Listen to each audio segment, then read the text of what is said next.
Can you guess what this is made of? No? Or this? No? I'll tell you. It's made of this, our plastic waste, plastic grocery bags, or these glittery gift wrappers. This is what we wrap our gifts in, right? We use it once and then just throw it away. Or it's made of all these multi-layered wrappers, which again our food comes in, or other articles that we use in our home comes in, and we just use it once and thrown away. That's what we do at Recharka. We upcycle all this plastic waste into all these gorgeous products that we see right behind me, with all our single use plastic waste. What we do is, it's not just a recycling or upcycling process, it is also where we are trying to provide livelihoods for the tribals and needy people in remote rural areas of India. And that's why Recharka, the EcoSocial Tribe, was born. One, to conserve the environment, and two, to create livelihoods. How do we do this? We collect plastic waste in the cities like Pune and Mumbai and Silvassa. We gather all that plastic waste, we wash and sanitize it. We then take it to our remote village where the fabric making process happens. Here, we use just a pair of scissors and we manually cut each and every plastic bag or each and every wrapper just using these scissors. After that, we use a traditional charkha. That's what we call it in India. The English name is spindle. So we use a spindle and a hand loom to weave it and convert it into a fabric. Now, this entire process is manual because we had decided to create livelihoods. Hence, we kept the process manual. Once that happens, once the fabric is created, we then take it to our workshop, which is located here in Pune, and we convert them into various products that you can see here. Now, why are we doing this? Most of the plastic waste, which we are typically using today, is very low quality of plastic, and it's one time use and throw. So that is why whenever you are traveling around, you end up seeing all this waste, right? So this waste is there because it is of no value. Waste such as bottles and containers does get recycled, but low value plastic waste like the ones that we use is not recyclable, and hence it is just thrown away. And hence you see all of this garbage lying here and there on nooks and corners of the city or remotest villages or remotest mountain tops. So what happened is, when I was just a child, maybe I was just about 15, 16 years old, I had studied it in my textbook that plastic is not degradable. And then I kept reading about it and studying about it, and I realized that it is not degradable. Then why are we using it? That's when we also had a science competition in our at the Dadra Nagar Haveli level, which is our state where I grew up. There was a competition and I participated in that competition, and that's when I found out more, because I took my topic of specific conference was waste management and solid waste management. So I took up that topic, I researched a lot. We didn't have internet then, so we had to go through libraries and tons of books and talk to all kinds of people. So I did a lot of market research, I did a lot of research, and a lot of my teachers helped me with that. And at the end of it, I really give a good I did quite well at the conference and at the competition, and I also won an award. But I didn't just leave it at that. I kept this in my mind, that why are we using plastic? And I myself stopped using plastic from during approximately during that time. I'm not saying all kinds of plastic because that's impossible to do, but I'm talking about the disposable plastic, such as the plastic bags and the wrappers of different types. And I kept telling that in my family, that why should we not use disposables, disposable containers, cutlery and things like that. So it was, for me, it was not enough. It was not enough to keep it just within my family, but I wanted to spread that message across. And a lot of my school friends and teachers might agree with this. Even the shopkeepers where I used to go as a child, I used to always tell them that, Bhaiya, don't give me a plastic bags, so I used to take care of that as much as possible. So that's when it actually bore in my mind that this is not good for us and this is what we must avoid. As I grew up, I didn't know that this could be a career, right? You know, it was not a career, or it was not taken to as a very interesting career to do. So I went on to do my regular. I was an IT engineer. I studied engineering from Pune, as well as ended up with a job, a very interesting job here in Pune. That's when I realized, while I was at the company called KPIT, I realized there's something called as CSR, which is Corporate Social Responsibility. And under CSR, there are activities which are taken by the company to solve certain environmental and social problems. And I got really excited about it, and I enrolled myself as a volunteer. And I did a lot of activities, enjoyed doing all these activities, implemented a lot of projects while I was there. And that's when I realized that this is what I want to do full time. And I still remember my conversation with my boss at that time. And when I told him that I want to do this, he suggested me, why don't you go and do a master's then? And I took his advice, and I decided to take up a master's program. I went to the US for my master's, and at that point in time, my university where I got admitted, which was the Purdue University, did not have a specific course that I could take in this specific subject. So I decided to take a management degree, and ended up with a lot of subjects which I took as electives, and finished my masters with a focus in CSR. And I resulted in a job in Chicago. I worked there for a few years, and that's when I actually dived into this topic of CSR and sustainability. And I also got to know very, very interesting things, specifically that what corporates can do and what large impacts can they create if they adopt sustainability themselves.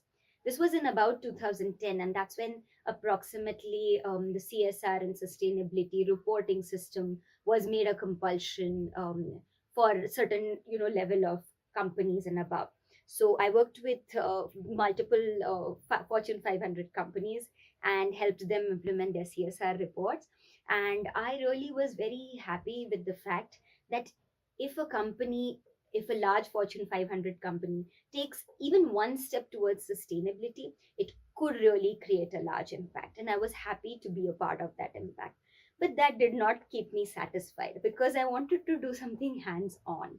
And hence, in 2013, I decided to move back to my own country, to India. And while I came back to India, I took up a break for a couple of years, and I traveled across. I took up some consulting projects as well. But while traveling across India, I had decided that I'm going to find a few problems which I really, really want to spend my life trying to solve them. Right? That was my goal. And I actually did that. For 2 years, I traveled, I wrote a lot of reports. I understood the core problems. There are a lot of problems, of course, education, health, these are problems, and these are being taken care of by multiple organizations. But waste management and sanitation was a problem which wasn't taken care of so much at that point in time, right? There were organizations and government who were trying to do their best, but it was always at a lower priority, because health and education were at a higher priority, right? So if I took up waste management and I started talking about it, people used to be like, who is she? She's just come back from the US and she's giving us a lecture on waste management when we have problems of thinking or dealing with where the next meal is going to come from. That's when I realized that this is not the only problem I need to solve. The other problem that I also need to look at and work towards is the problem of livelihoods. And livelihoods, not just in cities and urban areas, because it's sort of taken care of in the urban areas. There are options which people can take. If not this, the other job will work out, or there are something or the other that they can do, and also find out, at least take care of their next meal. But in remote rural and tribal areas, livelihoods was a bigger problem. Most of the families in rural India do agriculture, but It is done only for 4 to 6 months in a year, which is mostly rain fed, which is dependent on the monsoons. So if the monsoons are good, people continue to do the agriculture, but it happens only for 4 to 6 months. If monsoons aren't good, they lose even that crop that they would have otherwise gotten. So it is very, very risky and very, very tricky. So what I decided that we'll take up one village and try to, set up this, something over there which we could help solve the problem of livelihood, but also solve the problem of waste management. And that's where my passion for plastic waste came into the picture again. I decided decided to research on what can be done with this low value plastic. And I traveled again quite a lot, did met a lot of NGOs and companies who were doing something similar, but at a different scale. I decided to adopt that. And interestingly, what came out of it was a handicraft which could be created with this waste plastic. And why did we choose handicraft? Because other than agriculture, the second largest employer in India used to be craft and handicraft, because it could be done anywhere, even in remote villages. It didn't have to have industries, or it didn't have to have industrial townships, or electricity or heat. So we just thought that, okay, it's a small village that I had near my hometown. Why don't we start it there? And that's when our first handloom was set up. And our first two employees who joined us at that point in time, Kumbha and Kiran, they came and they started helping me to come up with this whole new craft, which we had definitely seen at other places, but we had to invent something new with it. And we actually decided to do that. We came up with a fabric, and we were so excited to do that. So what we did was, on the handlooms and on the charkhas, we created a fabric. And that was like a hooray moment for us. And in Pune, we also found a few very, very efficient tailors who could make products for us from that. And that was it. And we really launched our product. And it took up a lot of time. It took about more than a year for us to do this entire process. But at the end of it, it was an interesting product that came out. And, then the next step for us, which we had anyways started doing in parallel, was market research, because we didn't want to be dependent on any donations at that point in time, because I wanted to make this into a market driven movement, that we make products which people need on a day to day basis, like a laptop sleeve or a tote or a purse, which people will anyways go and buy from the market. So what if we create a product which people can use on a day to day basis? And that's what we launched the product, and the market really liked it. And the people who bought it, our supporters, they you were so happy by looking at the product, that they really liked it. And we started getting orders from customers, from corporates, from resellers. We started exporting, and even now we are really happy with the support that we've been getting, and we look forward to a bright future. We also are thinking of expanding our craft and doing more research and development in this sector, to see what other kinds of waste can be taken into the picture. So we've started taking in other waste, such as PVC, bubble wraps, or foam also, to use in our products. uh, Along with this, we also are experimenting different kinds of crafts. And for this, we have set up an NGO, a non-profit organization, in which we have called as My EcoSocial Planet. And the My EcoSocial Planet Foundation is going to work on research and development of different types of waste. We are also going to work on a lot of awareness generation activities, because we want people to understand that this is not a solution. Creation of waste in the first place should be stopped or should be slowed down, because with the population that we are exploding with, it's impossible that we will be able to recycle or upcycle all the waste. So refuse is the best mantra. The second is reduce, third is reuse, and only then it's recycle or upcycle. That's what we believe in, and we want to pass on this awareness to all the citizens in cities, in villages, and try to create a more cleaner environment for all of us to live on. The third thing that our NGO is also going to do is to collect waste. So we are planning to do waste management activities. We are planning to do composting workshops, and make sure that as much as possible waste is streamlined in the right direction. As a result, we have called it My Eco-Social Planet. And it's my planet. It's not somebody else's, it's mine. Hence, we've named it as My Eco-Social Planet. And Reach Arka and My Eco-Social Planet are going to work hand in hand, are working hand in hand to see how we can try to upcycle waste, create livelihoods, as well as create a product which people can use, and trying to create the entire ecosystem where as much as possible upcycling is supported, recycling is supported.